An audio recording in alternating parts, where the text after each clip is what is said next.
Hi guys, how's it going? Today I wanted to talk about what is money to you? Is it important for everyday life?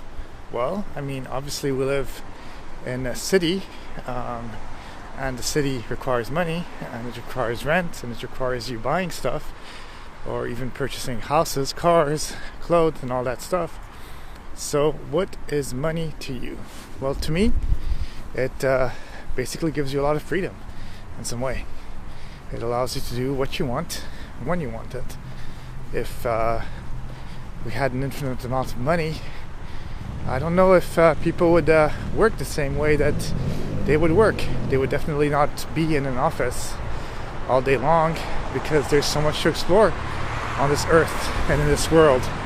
And obviously, I think that if I had a lot of money, I would basically do all the passion projects that I've ever wanted to do, and I would be traveling a lot, which also means that unfortunately money can buy a lot of things, but obviously it cannot really buy happiness at the same time, although it can contribute in many ways, because if you're passionate about something and you actually want to do it, even create a company or create a restaurant, give yourself some sort of purpose to life, obviously money will make a big difference if you really think about it. So can it buy you happiness, or will it not buy you happiness? I'm not really sure, but it can certainly, if you're willing to help it, you can definitely get it to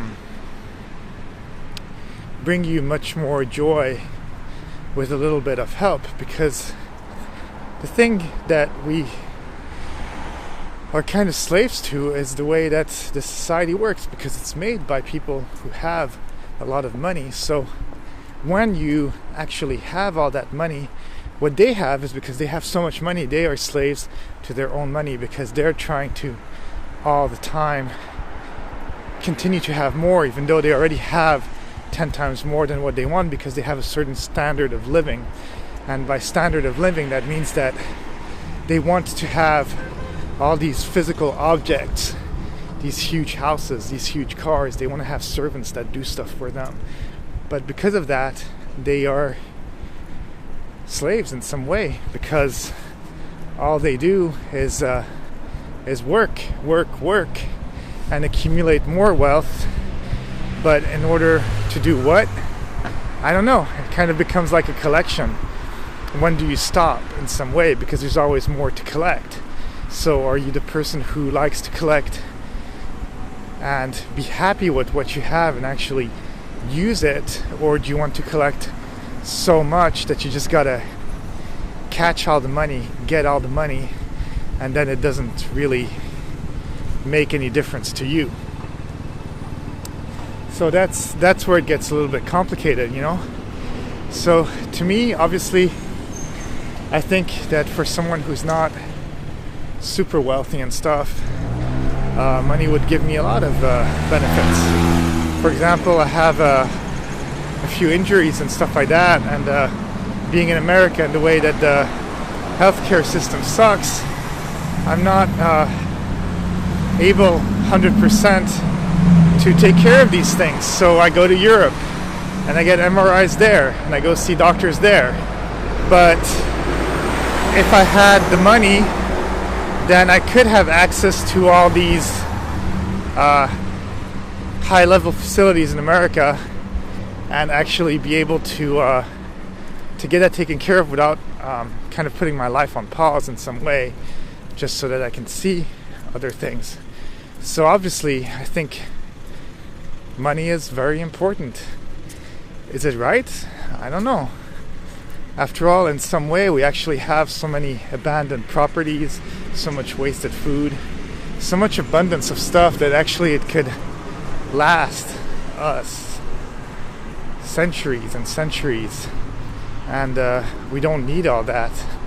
But unfortunately, how they say the 99%, there's only the 1% that actually has and owns all these things, and then the 99% are the regular people. And even some mildly wealthy people don't get into that 1% bracket really, because they still do need to work. And again, if you're slave to money, then you are a slave to to this kind of society. And it won't buy you happiness, but it certainly will give you more stability. And if you actually have that will of wanting to be happy, then since one thing is taken care of, which is basically food, shelter, all the desired things that you want, such as clothes, travel, whatever kind of social things you like to do, or etc., then you can just take classes and you can just enjoy your life, learn things, explore the world. And it won't give you happiness, but again, being poor won't give you happiness either. Some poor people are happy, some poor people are sad.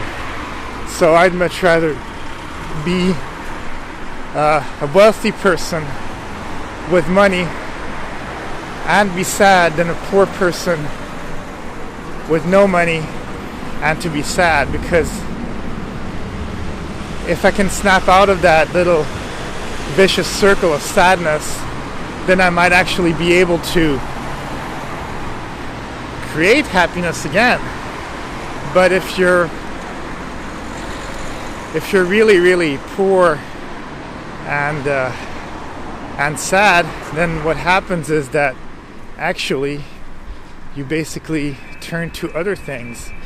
And I have nothing against religious people, and if you really do read all the Bibles and stuff, etc., it actually says really good things.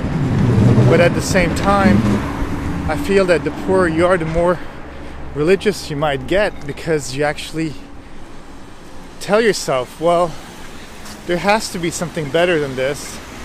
I can't just be sad all my life. Life can't just be hard. There has to be something that is given to me for the fact that I've been a good person, for the fact that I have done my good deeds. But unfortunately, it doesn't really work that way. It really doesn't. People don't just immediately go to heaven just because they're doing good things, and they also don't immediately go to heaven if they're doing bad things, or hell if they're doing bad things, because that's what would happen. So the thing is, in the end, you don't know if there's any heaven or hell, or there's anything after life. But on a scientific point of view, there probably isn't anything, and you're just recycled and you're becoming part of some other entity or some other thing. And so you better make the best out of this situation that we're in. So this world can be beautiful, but at the same time it can be a horrible place. But I much rather be someone who has money than someone who doesn't have money, because it really opens up a lot of opportunities. And I want to be given opportunities. It gives you power. The measure of success a lot of times in this world is measured on money, unfortunately. Even if you're looking for a mate, if you're not somebody who's reliable, that has enough money to put some food on the table, and you're not able to raise your kids and stuff, then you're unsuccessful. But it also comes down to luck, because maybe some people do try like crazy, but maybe something about the way they are, or something, whatever it is, could be brains, could be skills, could be not being able to learn or to adapt. And we're wired in a certain way, and no matter how much we want to change, sometimes it's not possible. You can change to a certain extent, but if something's not sane in your brain, well, you can't. But maybe if they had that money, then they'd be okay. But at the same time, if they don't have that knowledge, they might actually be worse off. So yeah, I want to have money, hopefully one day. Have a great day, guys. Bye.